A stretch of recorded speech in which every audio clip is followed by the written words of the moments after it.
اور جو اللہ سے جڑ جاتے ہیں انہیں کوئی توڑ نہیں سکتا۔ جو دعائیں اللہ کے سپرد کر دی جائیں ان کے مکمل ہونے کو کوئی موڑ نہیں سکتا۔ عین ممکن ہے کہ تمہاری دعائیں قبول ہو چکی ہوں، اللہ کی مدد بس پہنچنے ہی والی ہو، تم اپنی منزل کے دروازے پر موجود ہو اور بس اب دروازہ کھلنے ہی والا ہو۔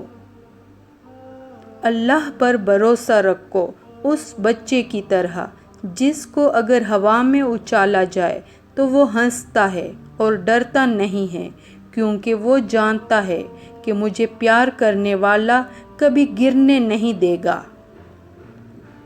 روح اتنی قریب ہے کہ تم اسے دیکھ نہیں سکتے لیکن محسوس کر سکتے ہو۔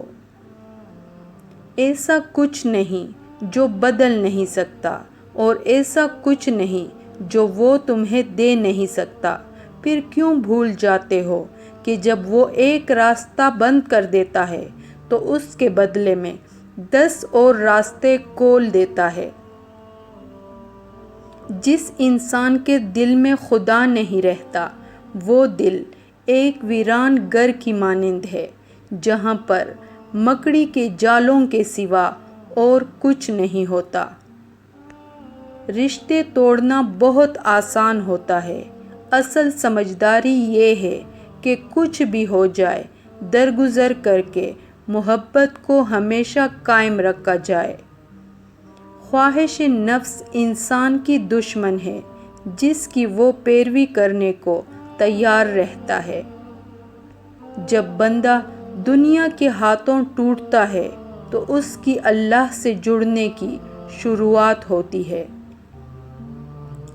جس کو آپ ناراض سمجھتے ہیں عین ممکن ہے وہ آپ کی پہل کا منتظر ہو۔ اگر تم کل پھسلنا نہیں چاہتے تو آج ہی سچ بول دو۔ دنیا کے 4 بہترین استاد: خالی جیب، ٹوٹا ہوا دل، لوگوں کی بے رخیاں، ناکامیاں۔ جب کسی تعلق میں محسوس ہو کہ شاید ہم دوسرے پر مسلط ہو رہے ہیں تو تعلق ختم نہیں کرنا چاہیے بلکہ خاموش ہو جانا چاہیے۔ لیکن جب تمہارا خاموش ہونا کسی کو متوجہ نہ کرے پھر اسی خاموشی سے تعلق ختم کر لینا چاہیے، بس اسی میں بھرم رہ جائے گا۔ اگر آپ انسانی دلوں کو دیکھ سکتے تو آپ کو ہر دل میں درد کی داستان نظر آتی۔